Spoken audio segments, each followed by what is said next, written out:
Class. Today we're going to be looking at Bennett and Royle's An Introduction to Literature, Criticism, and Theory, specifically in the 5th edition, chapter 25, which is entitled Ideology, or alternatively, Marxism and Ideology.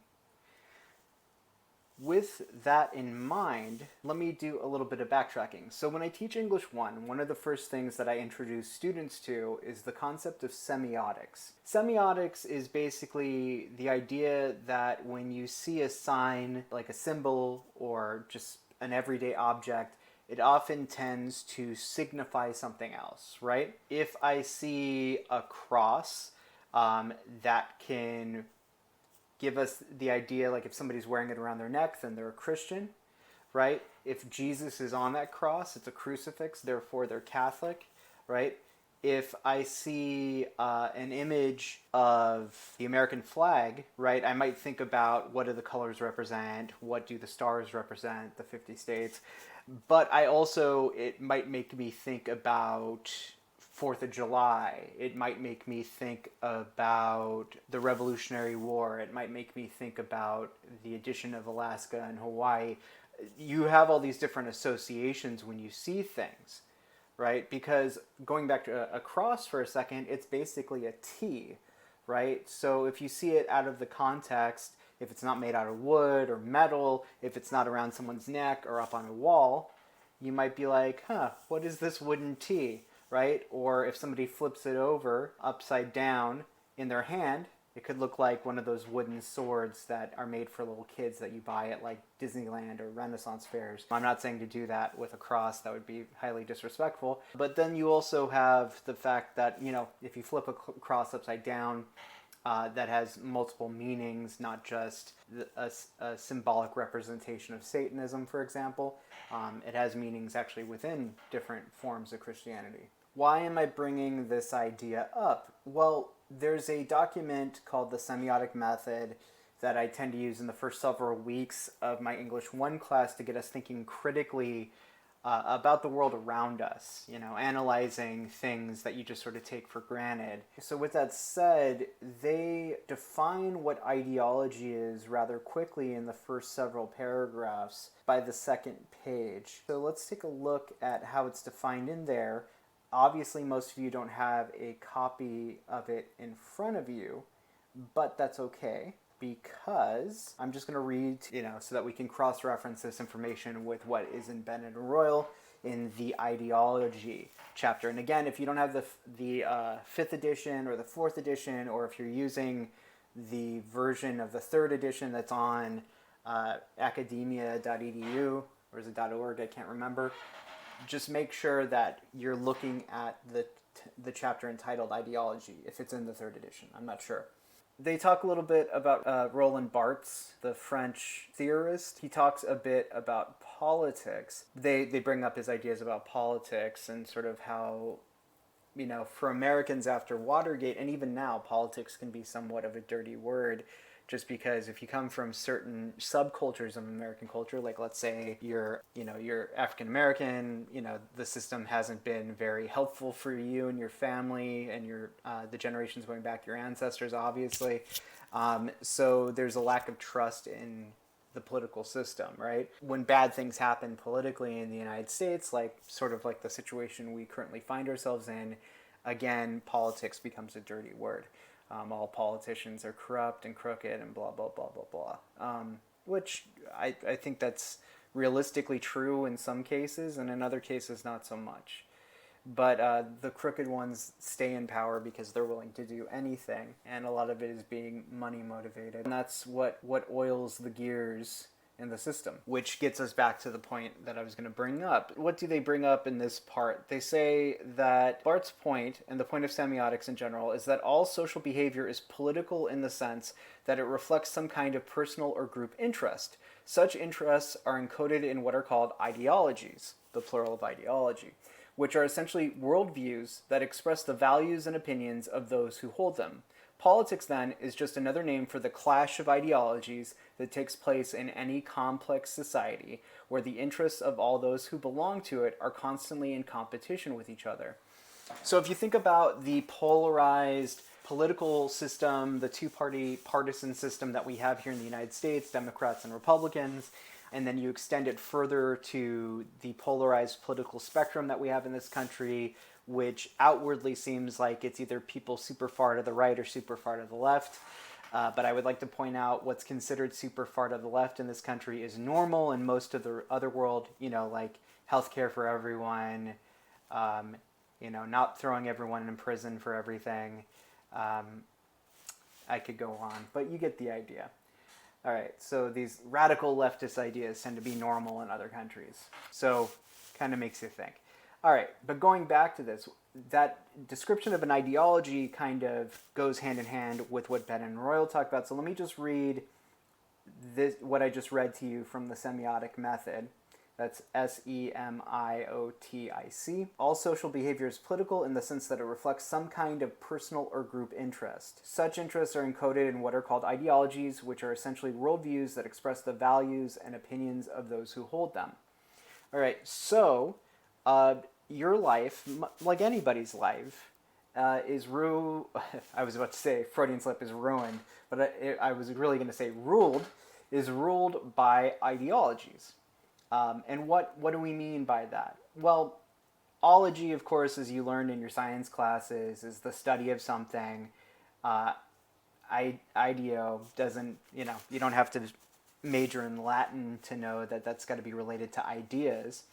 But it's not the study of ideas. It's ideas and how they are applied on like a larger scale through, a larger base of people. So the key ideologies that sort of continue to be a part of society in one way, shape, form, or another are words that end with ism. So that happens to be forms of religion like Judaism, Catholicism, Buddhism, Hinduism, Satanism, and so on and so forth. But then you also have systems. That's a system of belief. Those are systems of belief. But then you have systems of thought, right? So a system of thought would be what? You've got everything from dietary habits like veganism or vegetarianism to social movements like feminism or egalitarianism, or I could keep going. But basically anything that ends with ism. Now, not all isms are ideologies in the sort of like social, movement activist sense. Right? Racism is an ideology based on stating that somebody is inferior to you based on their racial identity.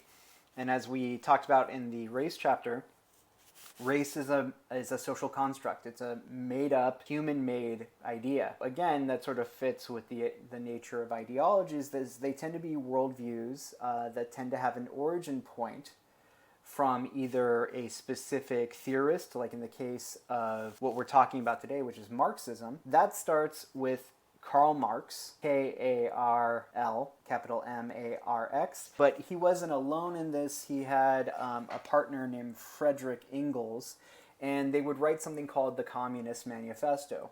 And I'll talk about the difference between communism and socialism a little bit more in the reading in John Story's Cultural Theory in a couple days, because I want to spend a little bit more time looking at what Bennett and Royle have to say specifically.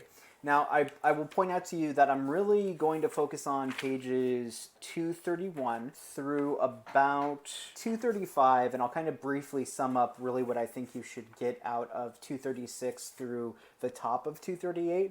But I'm going to spend the majority of today's lecture just talking about those first 3 or so pages of the reading. Let's read a little bit of this, and I'll break it down as we go, and I'll point out what I think is important, what you might think is important, yada, yada, yada.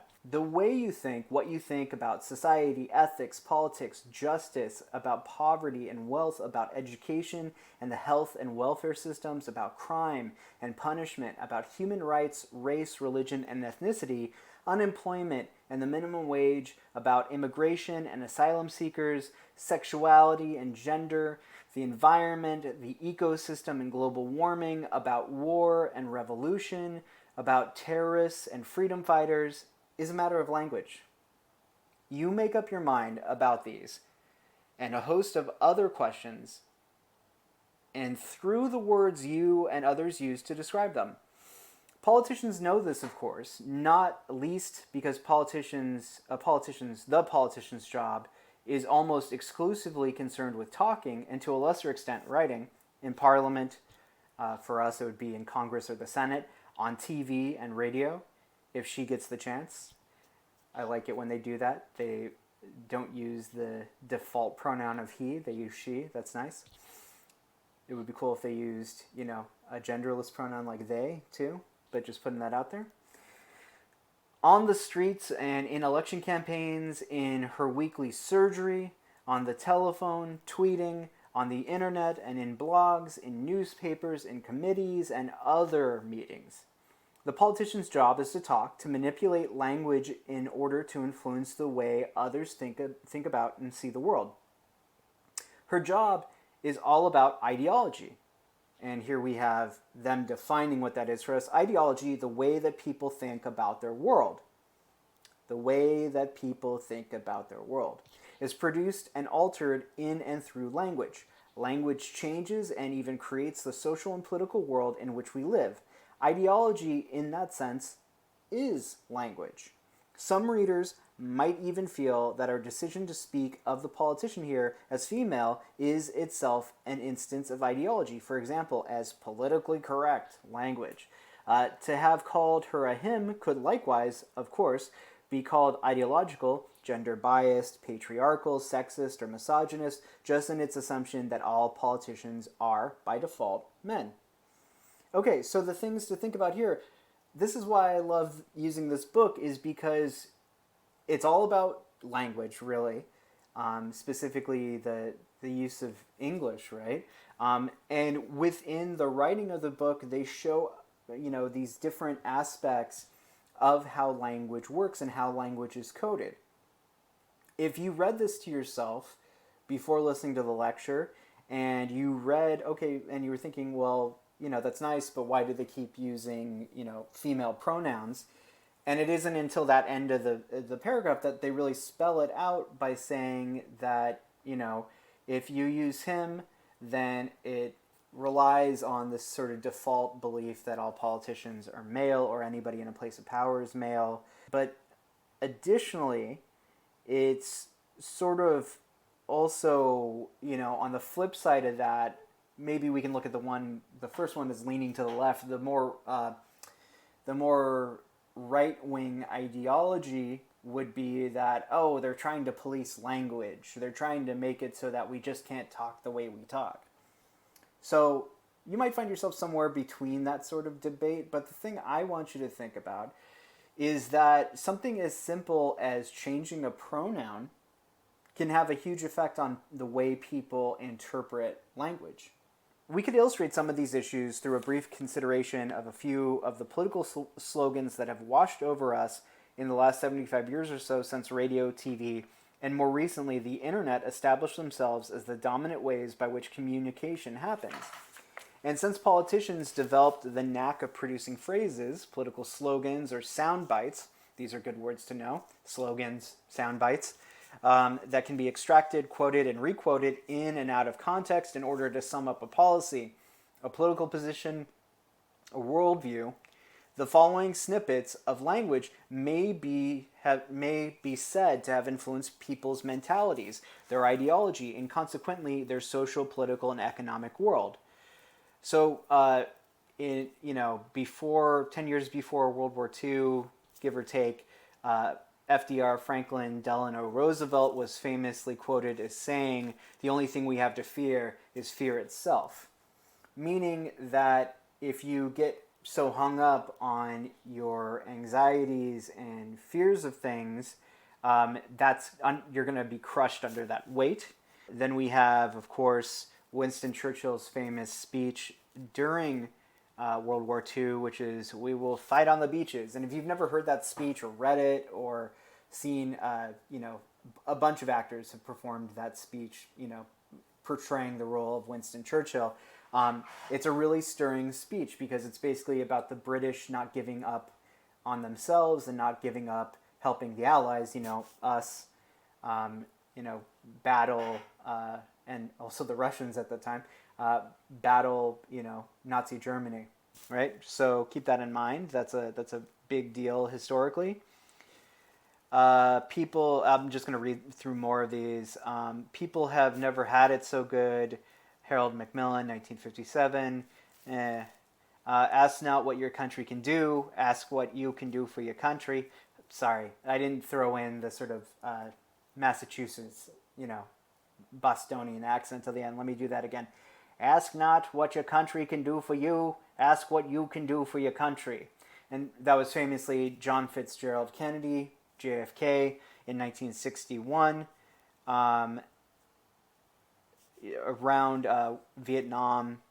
I'm going to skip over some. Obviously, we have I Have a Dream from MLK, his big speech. But, we've co-opted that into language. We don't just repeat the phrase, I have a dream. We'll often just refer to it as Dr. King's dream.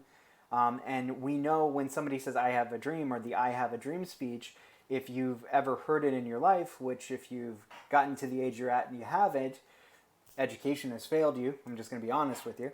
But yeah, that speech is so impactful for the simple fact that it outlines a utopian version of society where people, like he famously said, are judged on the content of their character and not the color of their skin.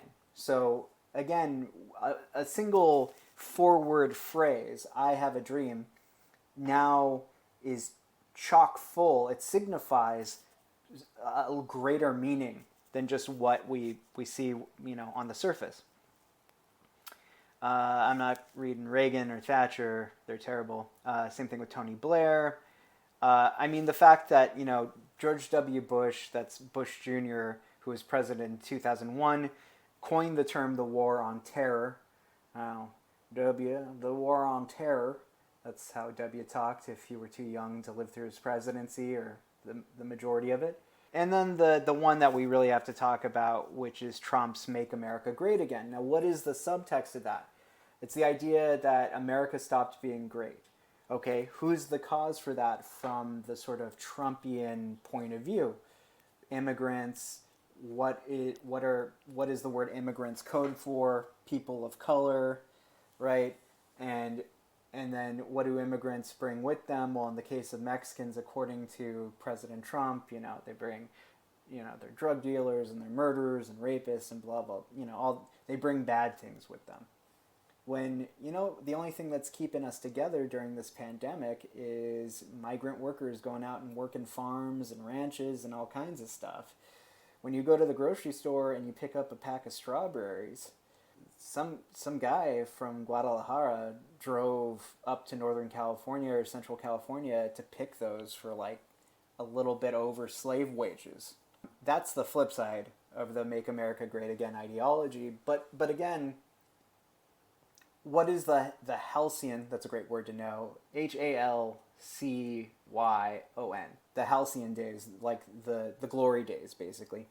For a certain generation of people, let's say it, baby boomers, people who were born in the mid to late 40s, through up until like the middle of the 50s. So therefore, the generation that was born when the GIs came back from World War II, for them, their halcyon days, their glory days, the golden old days, the best time of their lives were the 1950s.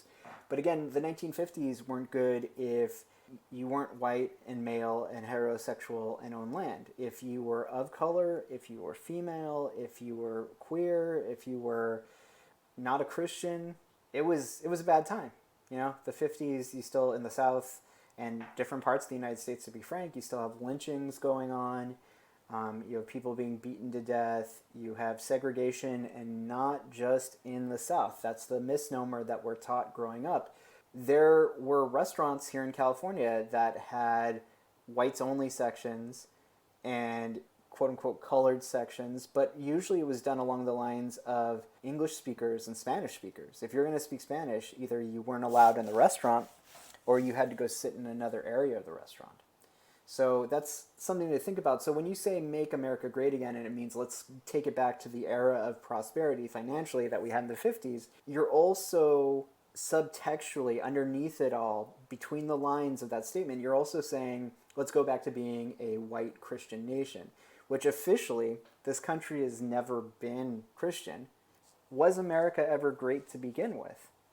Now, I'll put this out there. I love this country. I wouldn't necessarily want to live anywhere else when it comes to the freedoms that we have, but people forget that freedom is not the same for everyone within a society. It might be on paper, but the way that those laws, those which are ideologies within themselves, the way that they are enforced is different per community and different per that community's history within the country. Let's keep going. In fact, of course, political slogans or sound bites are nothing new. Pre-TV and radio, the U.S. presidential candidate Abraham Lincoln, for example, used a memorable metaphor for cowboy culture to influence the way people voted. Don't swap horses in the middle of the stream. Or you might have heard, don't swap horses in the middle of a race, which is a common idiom now, which means, stick with what you originally chose. Don't flip-flop on an issue or on a candidate, right? Or we use it every day, like if you're doing one project and you're almost done with it, don't switch to another project, in the middle of being, of working on something else, right? We can apply it to a lot of different situations. Relationships, if you're in the middle of one relationship, don't start another one, So, and they talk about more of this in terms of, all the different, common expressions that Ben Franklin put into the American, vernacular or like lexicon or the way we talk, basically. Look them up if you never learned about that stuff. But anyway, let's jump down to the next paragraph, which says, why do these isolated pieces of languages, what do they have to do with literature? And what can they tell us about the relationship between literature and ideology? The literary critic and theorist Paul Deman suggests one answer in a statement that has itself become a soundbite in his 1982 essay, The Resistance to Theory. What we call ideology is precisely the confusion of linguistic with natural reality. Linguistic reality versus natural reality. Natural reality is the implication of, what your senses can understand.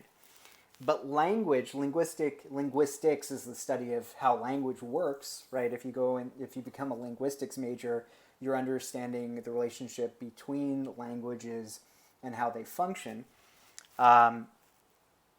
So with that said, though, language does not work in the way that reality works. Think about hyperbole, right? I'm so hungry I could eat a horse.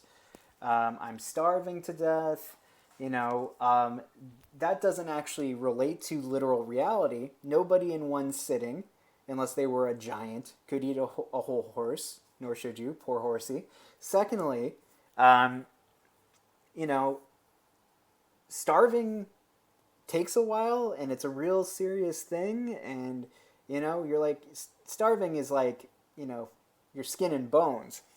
If you just haven't eaten since last night, you wake up with what me and my wife call the burning hungies. If you ever experienced that, your stomach is like burning and it hurts. You feel kind of nauseous because you need to eat something. Usually it's because you went to bed earlier than you usually do. Maybe that's what it is. I don't know. Or you ate earlier than you usually do. I'm not a gastroenterologist. I'm not a tummy doctor. But the bottom line is that that's not actual starving. That's just being so hungry it's uncomfortable, right? So let's put that out there. So let me pick that up. So what Damon seems to be alluding to or pointing to is the way that, for example, by designating the man with a gun and a balaclava, which is one of those ski masks with the eyes and the mouth cut out, as a terrorist, you understand his actions in a way and thereby confuse the meaning, the naming with reality of his actions and purpose. But by naming him a freedom fighter, you understand him differently and confuse your phrase with another sense of his reality. Right, and they're alluding to a famous expression, which is one man's terrorist is another man's freedom fighter. Because, again, from one, the reality changes depending on what side of the line you're on, right? So somebody, I mean, I'm going to use Star Wars, and you don't really have to know or have seen Star Wars to get this, but basically in the original films, you've got the rebels and you've got the Empire, right? So the rebels are the heroes because they're trying to throw down this cruel empire that's, um, practicing unjust laws and all kinds of stuff, and just basically they have everybody under an iron fist, and there's no freedom, all that kind of stuff. That's pretty easy and relatable to understand, I think, thinking about actual world history.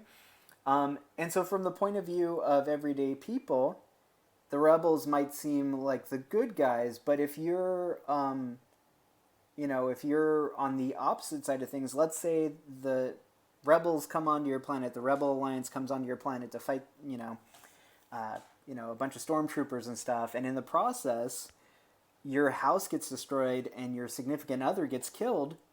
You might end up signing up to join the Empire because, from your standpoint, they're just crazy terrorists, idealistic terrorists, and they're not helping anybody. But somebody who has been helped by the rebellion is going to be like, "Oh yeah, they're the good guys. They're free. They're fighting for our freedoms," right?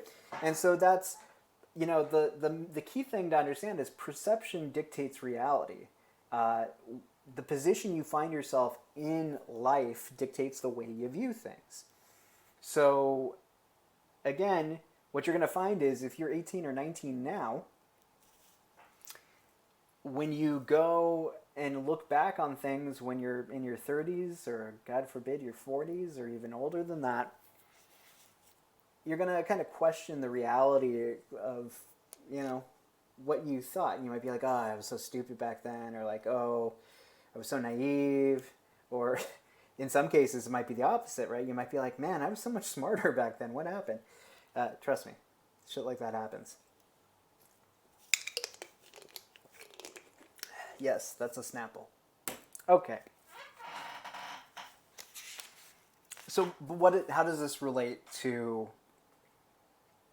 How does this relate to Marx and Marxism?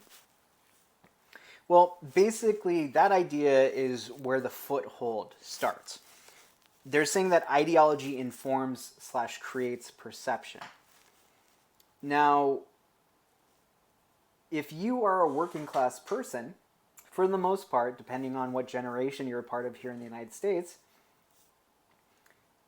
you're no fan of big corporations. You might like to spend your money and buy products from them, but you know that at the end of the day, they don't have your best interests in mind. And that's the same, when politicians are in the pocket of these big corporations, that's the same way we feel about certain politicians. Now,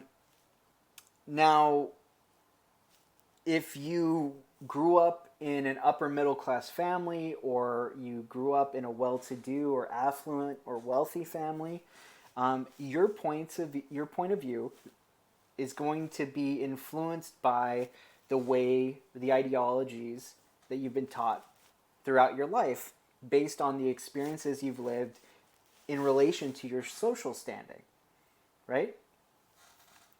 When you're poor, anywhere from $5 to $100 seems like a lot of money, right? Like, you remember also too being a kid, and like if you got like $100, like for like, I don't know, a graduation present, you saved that up because you never knew when you were going to get $100 again. You weren't working for yourself.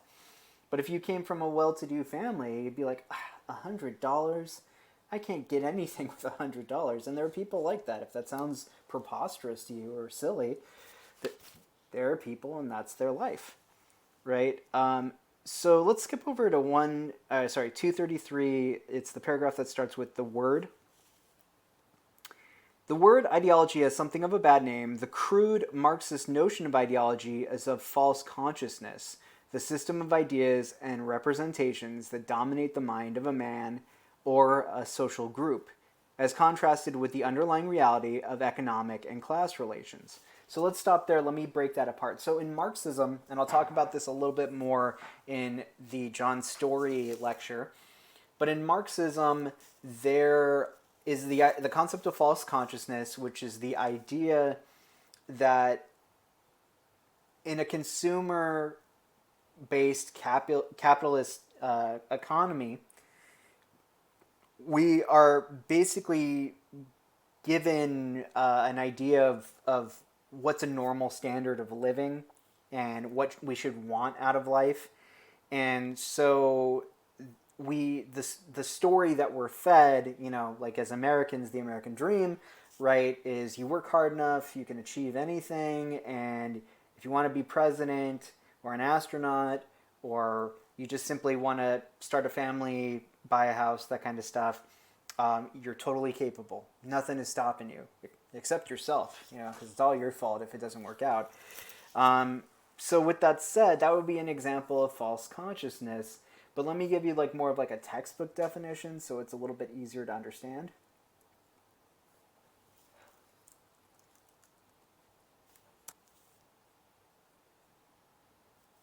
So the simplest definition that I found for it is, especially in Marxist theory, and this is true in sociology uh, as far as the field of study goes, is a way of thinking that prevents a person from perceiving the true nature of their social or economic situation. A way of thinking that prevents a person from perceiving the nature of their social or economic situation. So in America, you got those low, low prices at Walmart, right? Which means you can buy a lot of crap for a little money, right? You can get a T-shirt and a microwavable dinner and a television and not necessarily break the bank in one shopping trip, right? But where do those products come from? In the case of fast fashion, that's a phrase you might want to look up, especially if you're a fashion design major. Um, when you buy a $5 T-shirt at Walmart, just to go work out in, a plain tee, five might be a little bit too little. Let's say like a $10 T-shirt, no brand name. You go buy a T-shirt somewhere in the world, let's say anywhere in Central or South America, Mexico, or Asia, especially like Southeast Asia, places like Vietnam or Thailand, somebody got paid to make that shirt for like $2, right? Um, so that's part of the false consciousness that it's a victimless situation purchasing products from big box stores like Walmart. The other thing is that most of us might qualify as working poor, meaning that we work 40-hour to 60-hour weeks, if not more, but we're still living paycheck to paycheck. Yet, while living paycheck to paycheck, you can afford like a Netflix subscription, you know, purchases on Amazon. Uh, you can eat out a majority of a week, right? Which isn't the reality for people in other countries. So our definition of poor um, is also about this false world of appearances where so you don't necessarily perceive the oppression that someone in another part of the world goes through in order to make your products. Hey, a lot of us who are listening to this, me who's recording it, Apple products are being used. You're listening to it on your iPhone or through your iPad, or I'm making this on a MacBook. And the reality is that people are paid poorly in China to the point, and they have to work insane hours. But there is, to the point where for iPhone buildings, the factories in which these things are made, they've had to install these suicide nets to catch people from trying to kill themselves by throwing themselves out a window because they've been working for like 15 hours straight, so without a break. And we're able to push that aside when we're like, oh, I need this new thing that came out. I'm gonna go wait in line like a schnook, and for like 8 hours to get a new iPhone, right? I digress, but the point is that that's one aspect of it. The other thing that we really see in American culture through our news media is the lack of empathy that people have for the situations that specific groups of people go through. A lot of that is false consciousness, is that, hey, America provides safety and the opportunity for the accumulation of wealth. So, what are these people complaining about police brutality? Or what are these people complaining about with voter suppression? Or why are these people complaining about the fact that, they can't use a bathroom like anybody else?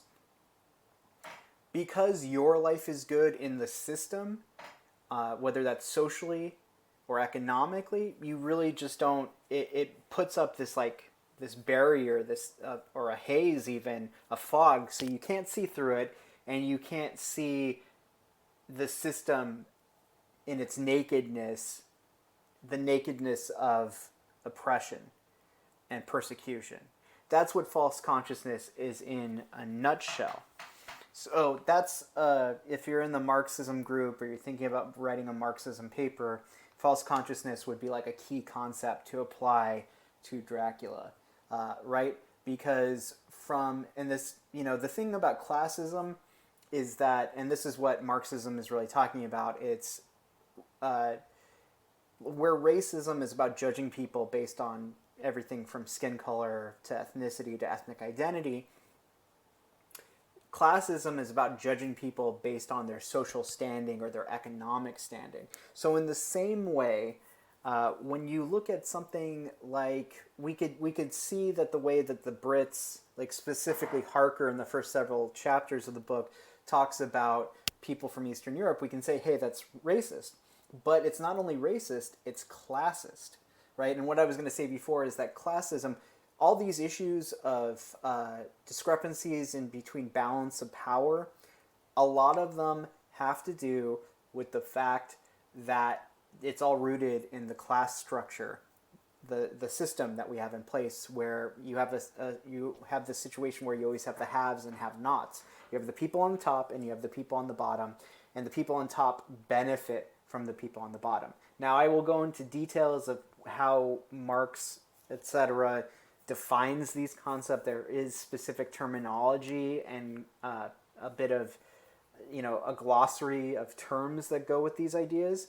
But again, there's always a slave class and a master class. There's a class pulling the strings, not like the Illuminati.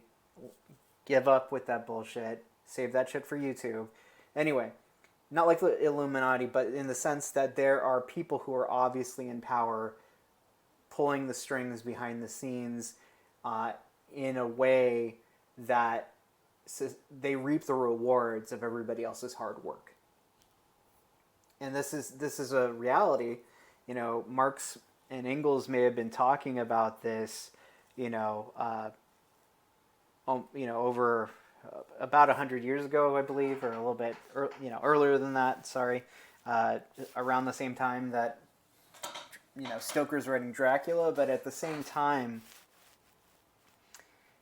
this is why these types of ideas are brought into the world, because we still see these problems today in our own lives.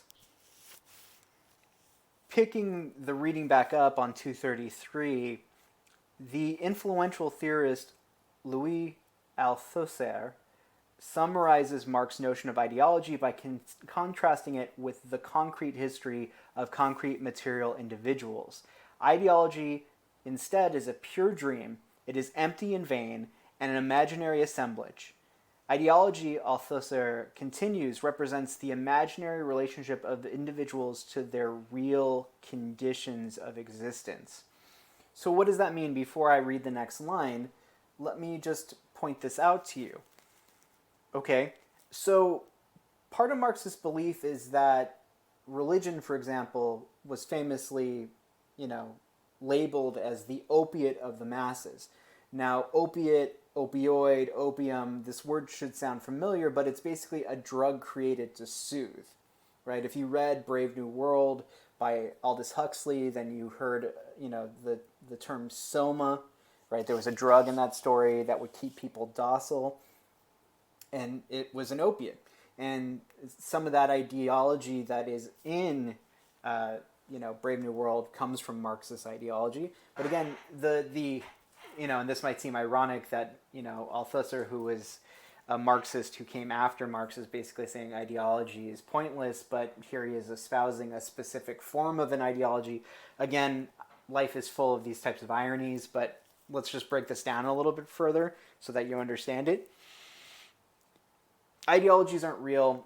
Religion, for example, is the opiate of the masses. It's just meant to keep people calm and in line, like, lambs being led to the slaughter. Again, you don't have to agree with this sentiment. This is just what Marx believed, is that it was, religion, like other ideologies, are a pacifying agent, right?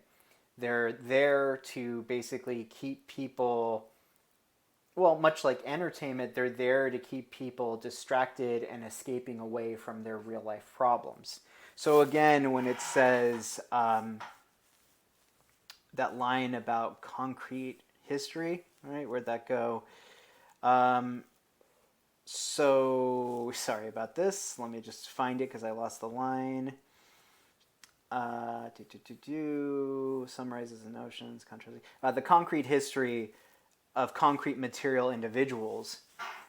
Is that it's just a fancy distraction that has nothing to do with the real life of real people. So concrete here is a synonym for real, right? So I'm going to pick it up in the next sentence. In classical Marxism, which, as we shall see, Althusser radically develops, ideology is, so Althusser has a huge hand in developing the later ideology of Marxism. So Marx didn't create Marxism, he created communism and socialism, and then other people picked up the torch and, kept running with it.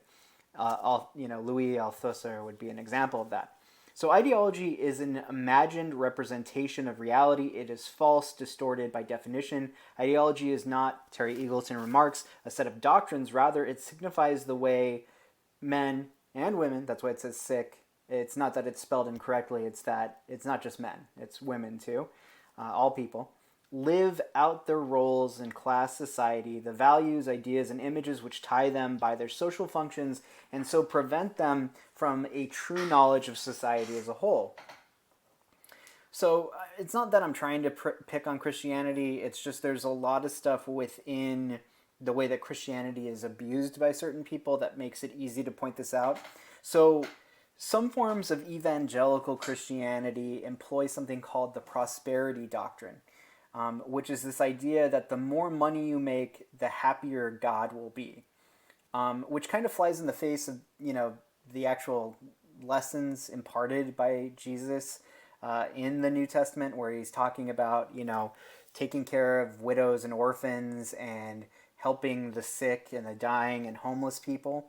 So when people misinterpret the language of the New Testament or just blatantly ignore it and create their own definition of what makes God happy, that's not really found in Scripture, or if it is, it's a twisting of the language. You can use that as a way to ignore all of society's problems, in the same way that the Bible was used to support slavery here in the United States, and so on and so forth. So with that said, if you choose to believe something that denies the essential nature of reality from a Marxist standpoint, you're not really thinking, or you're not really awake, i.e. the terminology false consciousness. To be conscious means to be aware. So false means you're not aware, you're not awake, right? If you want to connect this to, the ideas within the Matrix, like the blue pill or the red pill, or if you want to relate this to the whole idea of being woke, which is commonly part of today's vernacular or slang, then you're more than welcome to, because again, these ideas came from somewhere, right? So let's see. Let's jump down to the bottom of 233, where it says, in a well-known essay entitled Ideology and the Ideological State Apparatuses, or Mechanisms or Tools, Althusser seeks to describe ways in which the state exerts its power outside such institutions as the army, the courts, police, and so on, that is to say, in culture and society generally.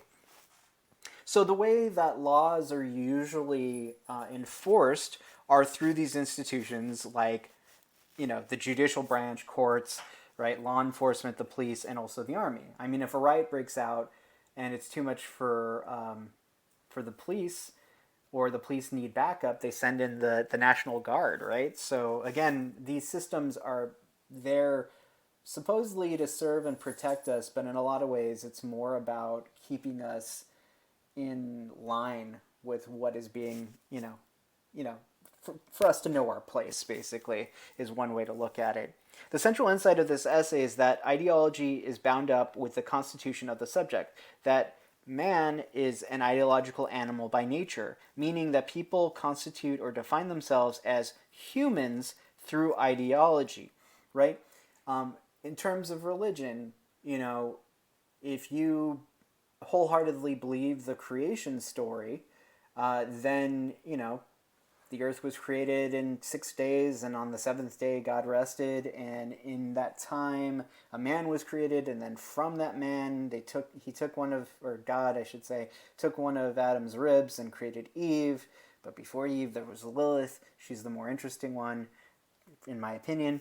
If that's what you believe, with that in mind, that can conflict with concrete realities like the Big Bang, or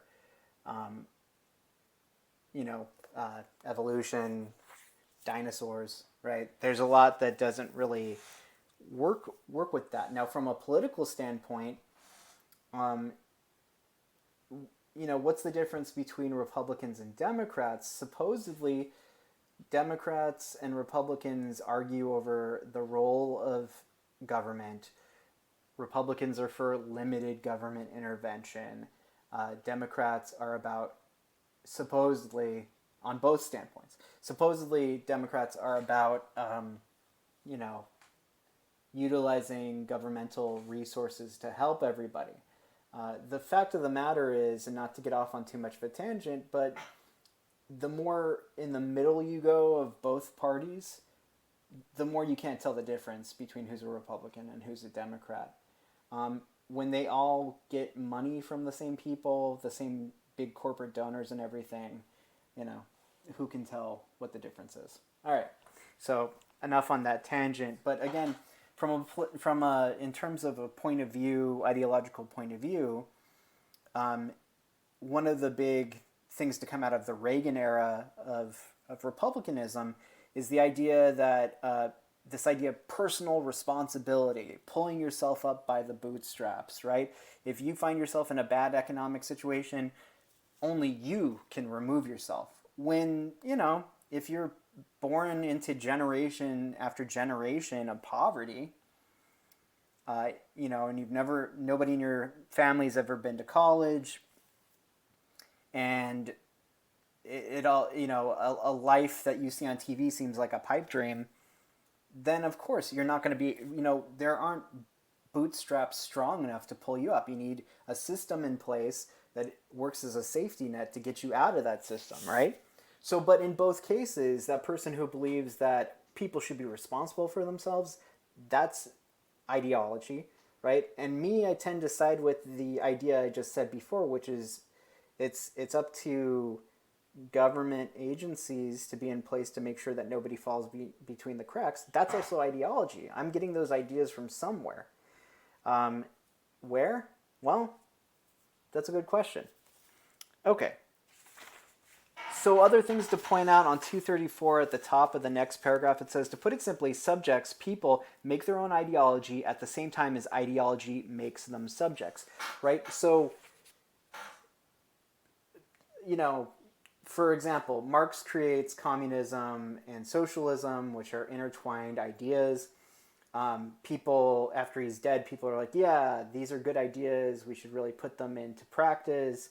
And then they start, adding on their own ideas to it, much like in terms of, the Abrahamic religions, the relationship between the Torah, the Bible, and the Quran. They're interrelated, just like the cultures and the religions are interrelated. We forget about that, right? But, when you look at something like the Christian Bible, those are the writings allegedly of the apostles, retelling the story of what happened in Jesus's life, and then talking about what happens after he was gone and all this other stuff. But the thing is, those books never stayed static. There were different editors and different editions throughout the ages. So again, what you believe changes over time throughout the millennia. So for example, the reason why there's a King James Bible, the Anglican Bible, is again because Henry VIII wanted to get divorced. So he, he basically started a new church and said, you know what, Vatican, we're not Catholics anymore. We're doing our own thing so I can get divorced. There's more to that story. It's super interesting. Shakespeare wrote a play about it. It's all throughout popular culture, right? The other Boleyn Girl with Natalie Portman is about that story. I could keep going. All right. So, but the problem, the reality that we're getting to here is that in the process of that, by the time King James was in power, he wanted specific parts of the Bible to be edited down and frankly rewritten in order to support his rule, which put monarchy in the hierarchy of heaven and earth. It was like God and the angels and everything, and then it was the British monarchy, and then the people. By serving the king, you also serve God, and vice versa. And so again, people will corrupt things or belief systems in order to get what they want. So it's not just one ideology, is not just one thing, right? Because by believing that thing, you add and subtract your own ideas from it. So that's the other thing to put in there. And to put that simply, basically you are what you believe. If you believe abortion is murder and not just a medical procedure, if you believe that life starts at the moment of conception, as opposed to what most medical doctors will tell you about when a fetus becomes a baby as opposed to always being a baby, then that's going to affect the choices that you make in life, and it's also going to affect your values, and you're going to kind of add these ideas into the doctrine of the religion, even though is it anywhere specifically in the Christian Bible that it says abortion is wrong? Now, the obvious part of that conversation is, well, it's one of the 10 Commandments, thou shalt not murder. Is it murder or is it kill, right? Because in the actual Hebrew, in terms of going back to the story in Exodus with Moses, back in the original saga, in the Hebrew translates to thou shalt not kill, like at all, right?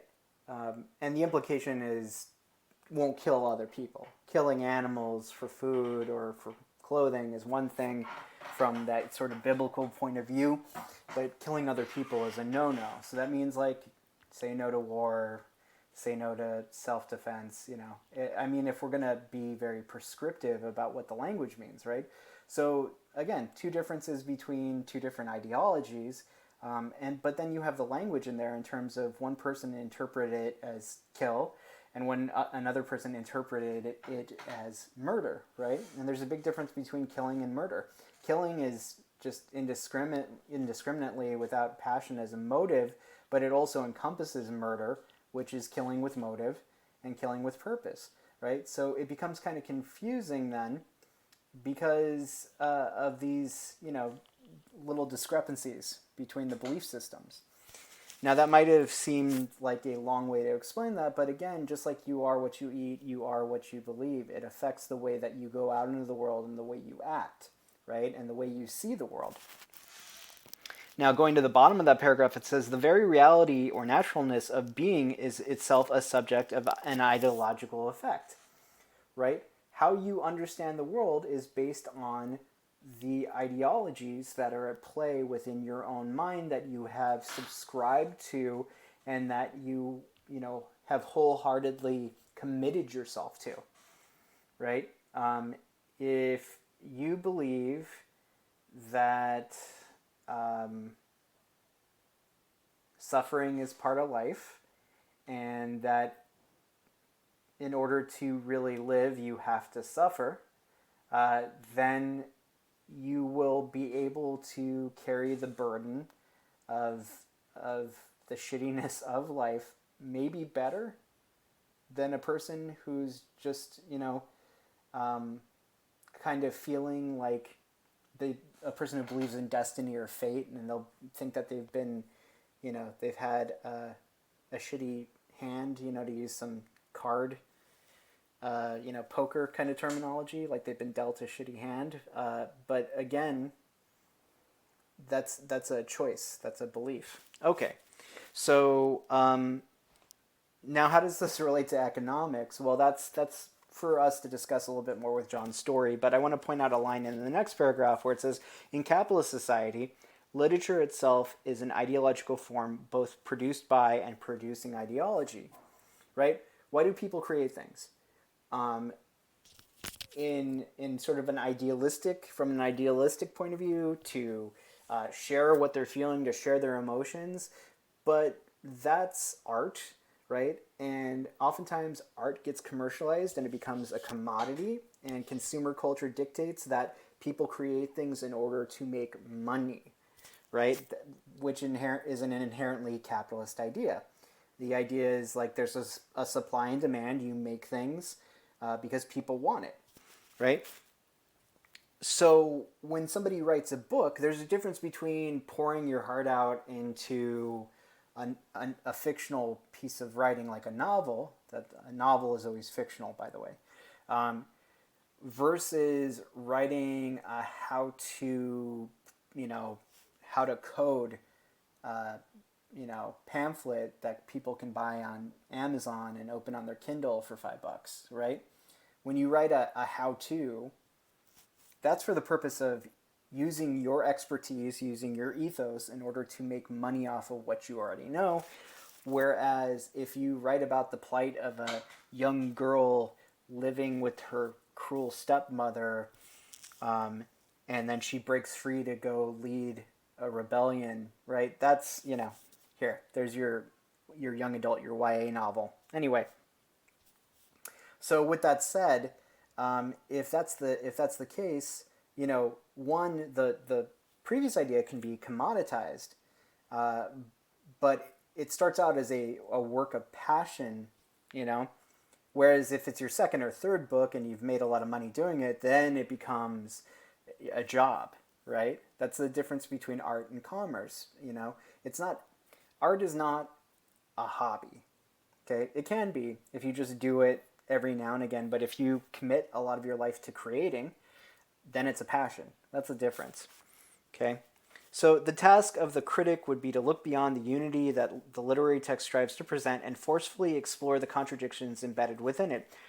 And this is where we go into talking about detective fiction a little bit. It talks about, most people associate Edgar Allan Poe with just writing these creepy, dreary poems about beautiful dead women, in the case of The Raven or Annabel Lee. But he was also an accomplished literary theorist in his own right, as well as one of the first people, probably, well, he started the detective fiction genre. With stories like Murders in the Rue Morgue, which is also an awesome Iron Maiden song. Just putting that out there. But what they talk about in here is that the politics of the time, the social beliefs of the time, impact the way that we view things, even to this day, and that's how you say it, until this day, or to this day, right? Even to this day, you see it. If you watch shows like Law and Order or CSI, everything is very black and white. you got the good guys and you got the bad guys. Going back to westerns, you got the man in the white hat, the man in the black hat. The black hat guy, always a bad guy, right? So, or the white knight and the black knight. Yeah, you see, everything's super binary. And when there's a lot of moral gray in a story, um, people like me like it, but your average person wants things to be evenly defined as, you can point to this is what being a hero is, this is what being a villain is. And detective fiction sort of thrived and continues to thrive on that binary notion of good and evil. There's either one or the other. There's not much in between, and that reinforces a very conservative ideology. Now, the thing to think about, I'll bring up an example. So, starting in the late 70s, you had the beginning of the slasher horror movie genre. Slasher movies, like one of the big first ones would be like My Bloody Valentine, which is also a kick-ass rock band, a shoegaze band, the shoegaze band from Ireland and England a little bit. You can forget about that part if that sounds awful to you, but it's really good. The album Loveless is kind of like one of the best records of the 90s, but not for everybody. You know, just like how some people are like, oh, vanilla, or like, oh, chocolate. When you say Rocky Road, except for some of you, obviously it is for you, but other people will be like, I don't like nuts in my ice cream, or I don't like marshmallows. It's just sugar. You're eating ice cream. What are you talking about? Anyway, so the thing I was getting at in terms of the slasher genre is you got like My Bloody Valentine and really 1979's John Carpenter's Halloween, the original, the best, one of my top 10 favorite movies of all time. Underneath that, there's a very conservative American ideology, right? If you look at the Halloween series or Friday the 13th or Nightmare on Elm Street, in all of those franchises, who are the people who are always punished? Teenagers. Why? Because youth is scary to the elderly. Things change and they don't change with it and it freaks them out, right? The other thing is, what does the youth do that the elderly can't do anymore? They have fun. They have premarital sex. They do drugs. They drink, they binge drink. They do all these things. So who are the first people to die in slasher movies? Well, the sexually promiscuous people, the doper kid, the jock who said one too many beers, right? These are the people who always die first. Who survives? The virginal girl, right? That's who always survives. It started with Jamie Lee Curtis back in 1979, and it continues on today. A great movie, like one of my favorite movies in the horror genre, that does a great job of satirizing the whole slasher formula is the movie The Cabin in the Woods. So if you go into it expecting a regular horror film, it's actually a horror film set up to kind of poke fun at all the sort of formulas in horror films.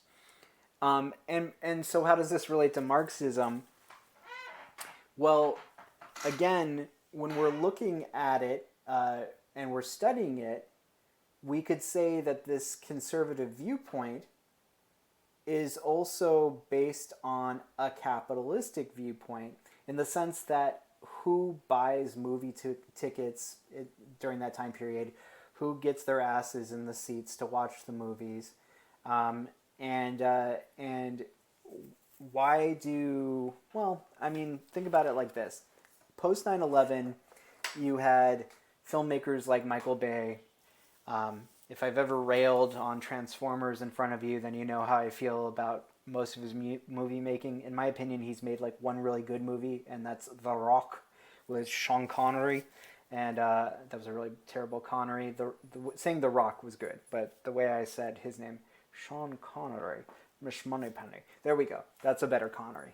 Sean Connery and Nick Cage, that's a great action movie. That's a ton of fun. Parts of it were filmed locally in my hometown, San Pedro. It's supposed to be San Francisco, but it's totally Pedro. Anyway, we got a lot of hills. back in my hometown. Don't live there anymore. Haven't for a long time, because it's a small town. You live there, you know, you'll never leave. You know, after high school. But the good thing was I wasn't born there, so I'm not going to die there. You know what I'm saying?